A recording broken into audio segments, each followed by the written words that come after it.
Heidi. Thank you all so much for coming out tonight.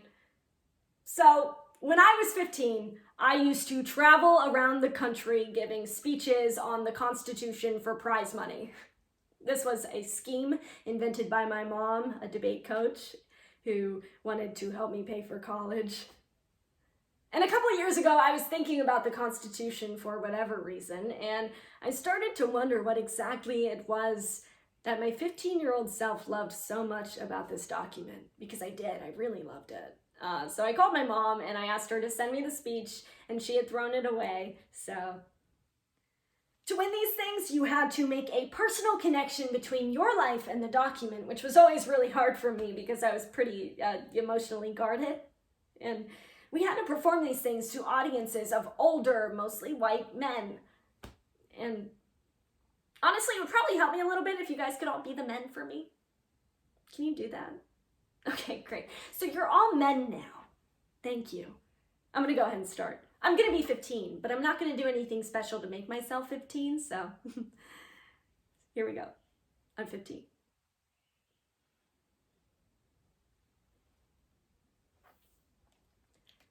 Last year, Virginia became the 38th state to ratify the Equal Rights Amendment, first passed by Congress in 1972, and now set to become the official 28th Amendment to the United States Constitution. The language of the amendment is straightforward but far-reaching. It states, "Equal protection of the laws shall not be denied or abridged by the United States or any state on account of sex." In her 2018 play, Heidi Schreck plays herself, young and old, navigating the ways in which our nation's foundational text has shaped the lives of the women in her family. The United States has the oldest written constitution and is the only major constitution to still lack specific protections for sex-based equality. There is no longer a reason for our laws to be a source of inherited trauma. What the Constitution Means to Me by Heidi Schreck. The Constitution is a living document. Of course, you all know so much more about the Constitution than I do because you have all fought in wars. Thank you. Looking at all of you reminds me of a fantasy that I had as a little girl about being attacked by a rapist or murderer who is a man, like all of you. In this fantasy, I am able to convince the rapist and murderer and man not to murder me because I am able to convince them that, like you, I am a human being. You say, "I'm going to murder you." And I say, "No, come on, let's think about this. Just like you, I'm a human being." And then you stop to think about it for a second, and for the first time, you see me as a human being, and you say, "Oh my God, you are a human being." And then you start to cry, and I forgive you, and a rainbow appears, and we climb up that rainbow together. And so how does this relate to the Constitution? Well, just like the conflict between you and me, the Constitution can be thought of as a steamy conflict to figure out what it is that we truly believe. Now, did they get it all right the first time? No. But that's what amendments are for, which is why to conclude this speech, I would like to talk about Amendment 9. Amendment 9 says, "The enumeration in the Constitution of certain rights shall not be construed to deny or disparage others retained by the people." It means that just because a certain right is not explicitly mentioned in the Constitution, it does not mean that we do not have that right. When Supreme Court Justice William O. Douglas talked about this amendment, he used the term penumbra. What is a penumbra, you may ask? Well, gentlemen, here I am standing in the light, and there you are sitting in the darkness. And this shadowy space of partial illumination between us, that is a penumbra. And I think it's a pretty good way to think about the Constitution and our lives. You know, like here we are standing in this space between what we can see and what we can't. So now it's time for the extemporaneous part of the speech. This was always my favorite because my dad would coach me on it, and it was a really nice way to talk about the Constitution instead of focus on the fact that I was becoming a woman. So, Amendment 14. Okay, Amendment 14. So Amendment 14 is basically like this huge supercharged force field protecting all of our human rights.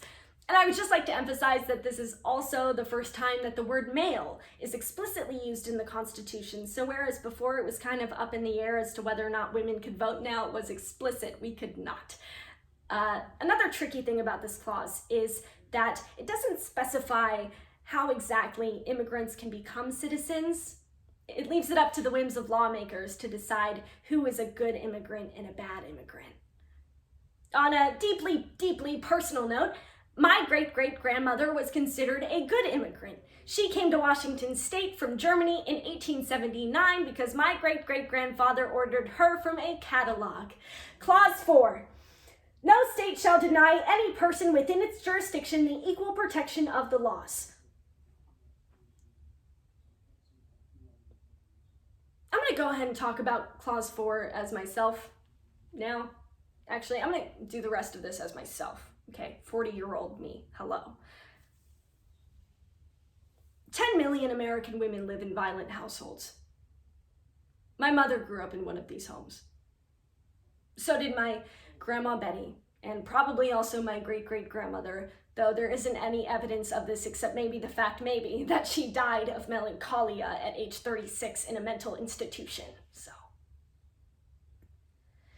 can you hand me my Grandma Betty cards? I know this part, okay? I just prefer to read it, so. My Grandma Betty married my grandpa when she was 19. He was what we call in my family a good man, meaning he didn't beat up his wife and kids. He and his logging partner were sawing a 150-foot evergreen tree when it fell on my grandpa, killing him. My mom was born while my grandma was still grieving. My grandma married a barber pretty quickly, and pretty quickly he started to beat her up. He beat up her kids. They had 3 more kids together. He beat them up too. When my mom's stepfather found out he'd been reported, he got his constitutionally protected gun and threatened to kill his family. My mom and aunt are the ones who reported their stepfather to the police because my Grandma Betty was too scared to do it. They'd been born a little bit farther out of the penumbra than my grandma had been. When my mom told me this story, I got so pissed at her. You know, I was 15. I wanted to make out with boys. I didn't want to think that they could be violent. But I think that there were 2 mothers in the car with me that day. The first mother, the feminist, the one who made me do these competitions, the one who testified against her stepfather when she was a child. And then there's the second mother, the one that was terrorized as a kid, the one whose first memory at 3 years old was watching her stepfather hit her mother and think, oh no, this is what life is like, and it is what life is like. The mother who'd inherited centuries of belief that she was worthless. No, not just centuries, inherited centuries of explicit laws that told her she was worthless. And I think it's time that we start thinking of the Constitution more like that first mother, one that's obligated to protect all of us. Whenever I think about the things that the women in my family wanted to be, I get this pain in my back. And my mom tells me that when you are paralyzed by fear and despair, you have to imagine a woman running on a beach with a dog. It gets better. If you watch the dog, it goes back and forth, and it seems like no progress is getting made. But if you watch the woman, you start to see that she is steadily moving forward and forward and forward.